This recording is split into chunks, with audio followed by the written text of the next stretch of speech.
రాజ్యసభలో మోదీ మాట్లాడుతున్నారు. ఆ లైవ్ ఇప్పుడు చూద్దాం. सिर्फ सुनाना ही नहीं होता है, सुनना भी लोकतंत्र का हिस्सा है। लेकिन सालों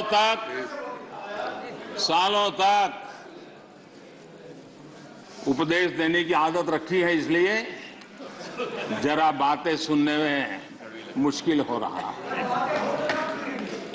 आदरणीय सभापति जी, फेडरलिज्म को लेकर कांग्रेस, टीएमसी और लेफ्ट सहित अनेक साथियों ने यहां कई विचारों को प्रस्तुत किया है और बहुत स्वाभाविक है, और इस सदन में इसकी चर्चा होना और स्वाभाविक है, क्योंकि यहां राज्य के वरिष्ठ नेता, उनका मार्गदर्शन इस सदन में हमें मिलता रहता है।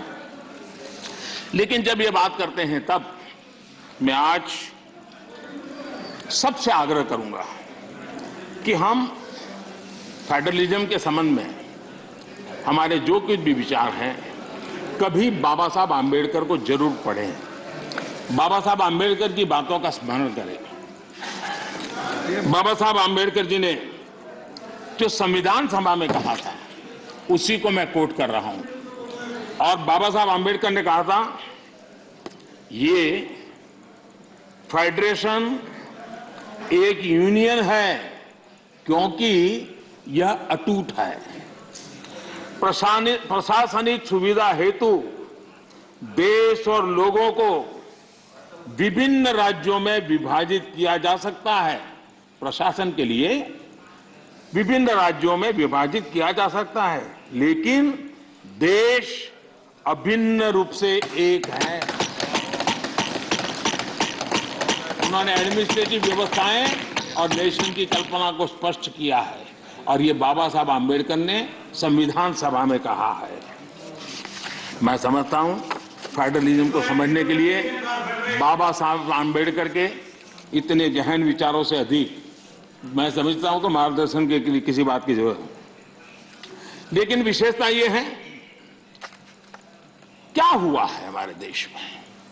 फेडरलिज्म के इतने बड़े बड़े भाषण दिए जाते हैं, इतने उपदेश दिए जाते हैं, हम क्या वो दिन भूल गए जब एयरपोर्ट पर जरा सी बातों के लिए मुख्यमंत्री हटा दिए जाते थे?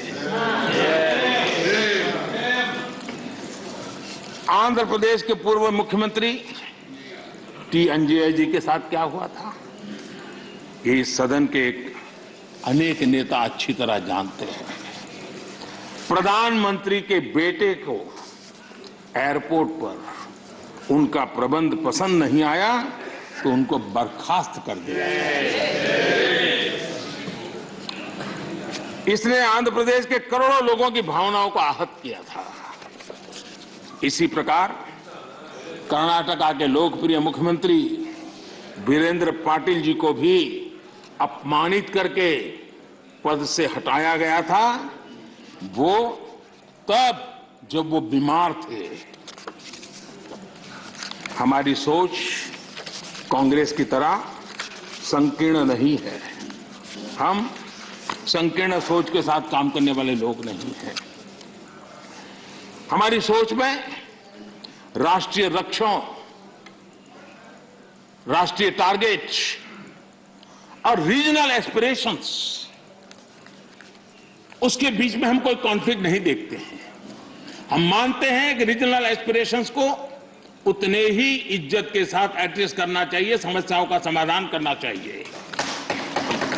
और भारत की प्रगति भी तब होगी जब देश विकास को ध्यान में रखते हुए रीजनल एस्पिरेशंस को एड्रेस करें।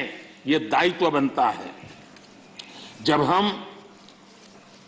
इस बात को कहते हैं देश को आगे बढ़ाना, लेकिन इसकी यह भी शर्त है कि जब राज्य प्रगति करते हैं तब देश की तरक्की होती है। राज्य प्रगति न करे और देश की तरक्की के लिए हम सोचे तो हो नहीं सकता है, और इसलिए पहली शर्त है राज्य प्रगति करे तब देश की तरक्की होती है। और जब देश की तरक्की होती है, देश समृद्ध होता है, देश के अंदर समृद्धि आती है तो समृद्धि राज्यों में पर्कोलेट होती है और इसके कारण देश समृद्ध बनता है। इस सोच के साथ हम चलते हैं।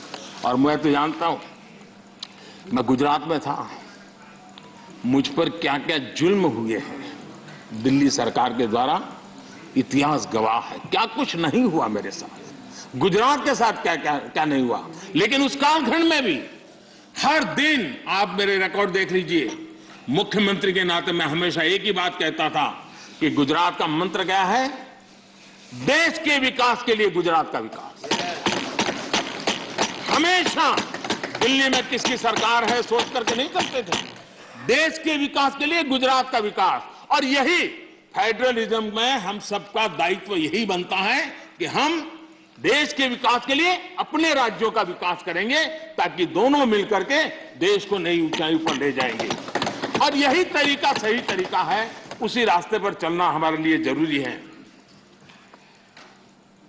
और ये बहुत दुखद है, जिनको दशकों तक सरकार चलाने का मौका मिला और उन्होंने राज्यों के साथ कैसे कैसे दमन किए थे, सब यहां बैठे हैं, भुक्तभोगी लोग बैठे हुए हैं, कैसे कैसे दमन किया था। करीब करीब 100 बार